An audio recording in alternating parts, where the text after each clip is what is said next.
One of the central truths about God that you need to understand is the following. God is not an invader. He is a guest. God does not invade no one's life. He's not an intruder. He will not enter in someone's life without being invited, called first. God is not an invader. Pay attention to what the Lord said. Later you can read this in the book of Revelation, chapter 3, verse 20. Words of the Lord Jesus himself. Behold, I stand at the door and knock. Look at that. Jesus is on the outside, just outside the door. The door here is the door of the heart, of the life, of the mind of the person. If anyone hears my voice and opens the door, in other words, hear the voice is to give ears to his voice, to give ears to what he says. If someone hear what I say and act upon this, in other words, to open the door, to accept what I say, I will come into him and dine with him, and he with me. You see, the Lord Jesus is waiting for people to hear his voice and open the door of their lives and hearts to him so that he can enter and have communion and share with that person what he brings. He won't enter through the window, he won't open the door by himself, he won't invade. He waits to be called, to be received. And this is God's perfect nature, because God is not an invader, an intruder.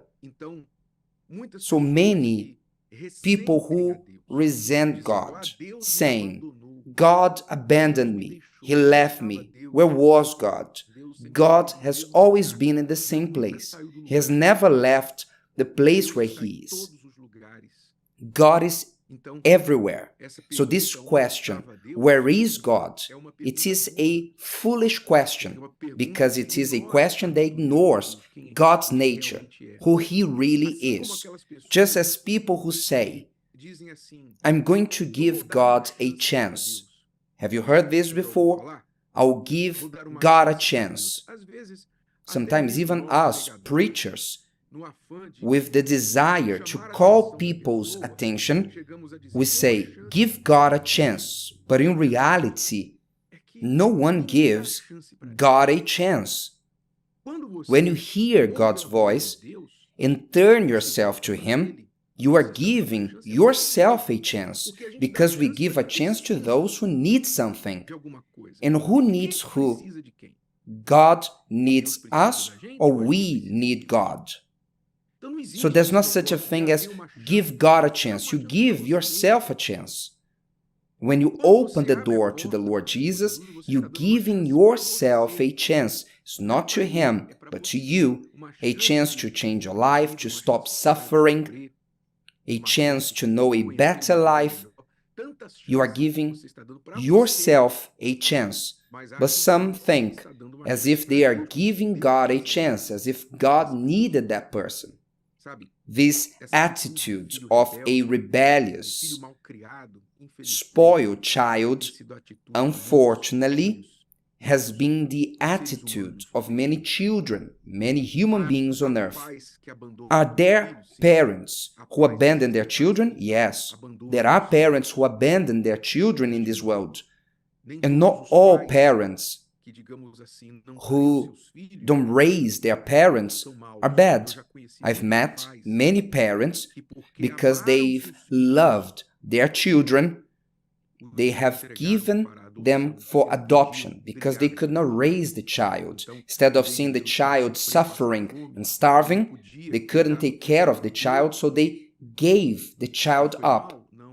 Were they bad? No. You have no idea what is a father, a mother consciously to give their children up to another family. Most probably, you don't know what that is.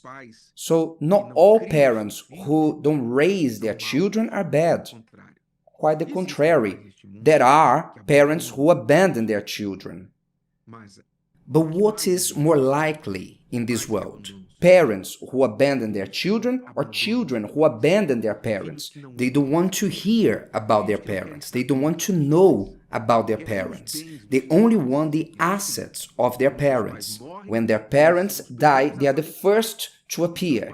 When the parents die, they want the inheritance from their parents. But as long as their parents are alive, for them it's as if they were dead. What is there more of in this world? Ungrateful children or parents who abandon their children? You know it. The human being, in a general way, can fit in this criteria of a child who abandoned their parents, don't listen to their parents. And when everything goes wrong, they look up to heaven and say, "Where were you, Lord? Why haven't you heard me, seen me? Why am I in this situation?" Listen to me, you child of God, if I can call you a child of God. Because a child of God are those who were born of God. But let's leave this on the side for now. Let's use the popular saying, you child of God, who are suffering in disgrace, in a miserable life, and you are complaining that God has not helped you. Learn that you are in this situation, you child of God, because you haven't opened the door for God. You left through the door.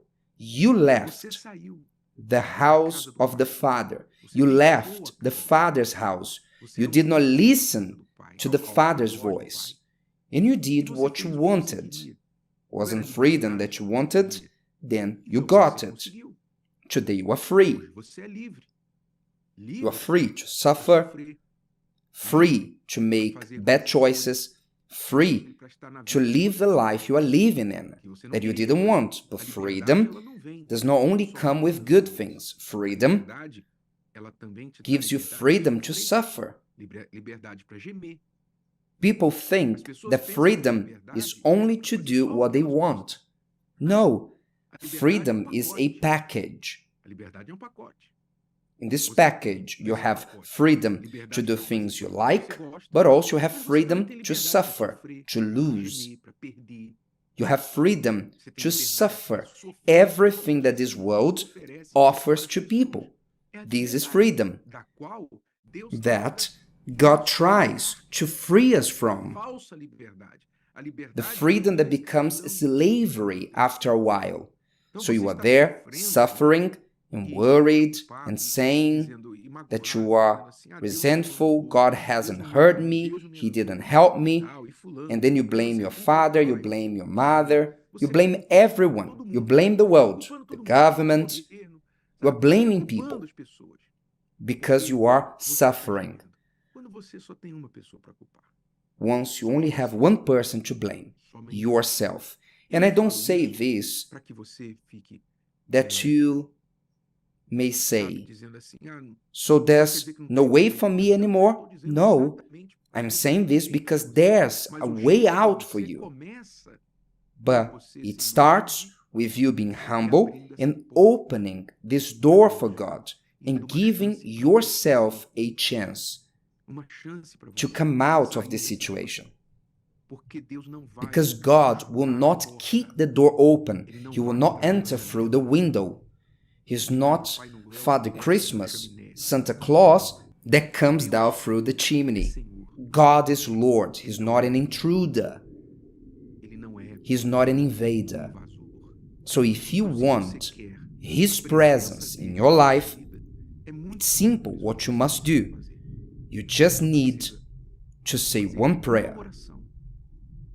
A humble and sincere prayer, and tell God, with your own words, something like, "My God, I ask you for forgiveness for all the time I ignored your voice, for all the time that I was stubborn, that I did what I thought was better, that I lived as if the Lord did not exist. I ask you for forgiveness. I am where I am, not because of you, but because of me.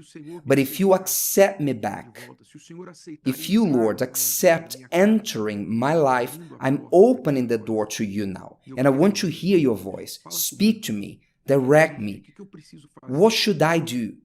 How can I, from today onwards, after being an ungrateful, deaf, rebellious child, how can I learn to be a true child of yours? That's all. Say a prayer like this with your own words, truthful words. From then on, start live like that, listening to and obeying God's voice. And then you will see. Prepare yourself, because He will be able to enter your life and to rescue you, to free you, to guide you, and your life will be transformed. Is that okay? The choice is yours. You are free to do that too, if you want. If today's video helped you and you know someone that could benefit from it, share it with them, and if you haven't subscribed to the channel, you may do so now. See you later.